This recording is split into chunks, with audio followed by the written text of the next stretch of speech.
are the top 10 best performing FPL players from pre-season.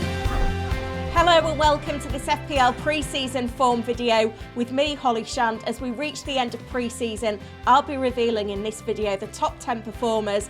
There's a few surprises in there, so make sure you watch until the end because I don't think you're going to guess who's in top spot, and 3 Liverpool players also make this list. Let's aim for 250 likes on this video and hit that subscribe button too. I'd love to hit 20k ahead of the game week 1 deadline. Let's get into it. Coming in 10th place then is Spurs midfielder Richarlison. He scored a hat-trick in one of his pre-season games and he's been reclassified as a midfielder for this season. Now, with strong rumours still circulating that Harry Kane is destined for a move away from Spurs, that could play into the hands of Richarlison, who could see significant minutes as the central striker playing out of position. Now, he's only predicted to score 7.3 points according to the Fantasy Football Hub AI. However, I think if Kane leaves, then that will pave the way. I cannot see Kane starting in game week 1 away to Brentford when his future is undetermined. And you look at Spurs fixtures, obviously the first 2 are quite tricky, but then Bournemouth away in game week 3, Burnley away in game week 4. It's not a bad run. 3 away fixtures in 4 isn't the best, and I'm a little bit concerned about Richarlison because he didn't exactly set Spurs alight last season when he did get his opportunities. But, you know, he's a confidence player, so to have a good start in pre-season, if he is going to get his chance to shine, he could really kick on this season. In 9th place, it's Aston Villa's Ollie Watkins with 3 goals in pre-season. He's seeming now to be the go-to second striker alongside Haaland, especially with those injuries to Jesus and Nkunku. He did miss a penalty in pre-season, which is a little bit of a concern. So it's not absolutely guaranteed that he stays on set pieces. And there's a little bit of concern with Aston Villa's fixtures as well. Newcastle away in game week 1, Liverpool away in game week 4. In fact, they've got 4 away trips in their first 6 game weeks, and add into the mix that they've got European qualifying for the Europa Conference League after game week 2 and game week 3. I'm not wholly convinced on Watkins at the moment, but the AI predictions on Hub like him. 19.8 predicted points over the first 4 game weeks. With not a lot of options for our forward lines right now, Watkins isn't the worst pick. Moving into 8th place then, we've got Arsenal's Bukayo Saka, another player that's missed a penalty this pre-season, so another concern, does he keep spot kicks? I think he probably will. I think Arteta's got plenty of confidence in this youngster. 2 goals, 2 assists in pre-season, and he's predicted to score a huge 21.6 points over the opening 4 game weeks. Really nice fixtures for Arsenal, kicking off against Nottingham Forest at home in game week 1. And I've delved into the numbers, and when Jesus is out of the team, Saka then becomes their most prolific goal scorer. So I think he's probably edging it out now for being the best Arsenal pick for the start of the season, and that's why his ownership's at 55%. In 7th place, we've got Chelsea newcomer Nicholas Jackson with 5 attacking returns in pre-season, 2 goals and 3 assists. He's been one of the most prolific forwards in this spell.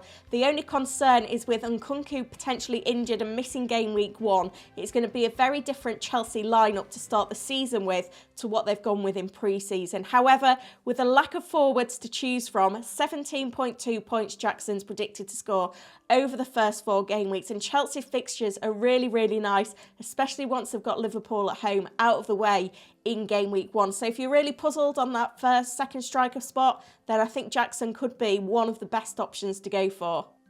In 6th place is a player who's been seriously overlooked in pre-season. It's Crystal Palace's Eberechi Eze. 6 goal involvements for pre-season, 2 goals and 4 assists. He is the main man under Hodgson at Palace. He's on penalties with Zaha gone. He's also on free kicks and corners. He's predicted to score 19 points over the first 4 game weeks, only in around 13% of teams at the time of recording. And you know, I always thought maybe Crystal Palace, it's the fixtures that might put you off. But other than Arsenal in game week 2, which is a home game, the opening 4 fixtures are really nice. And given that he's a 90-minute man, he's on pens, I think he could be one that's a serious contender for our game week 1 squads.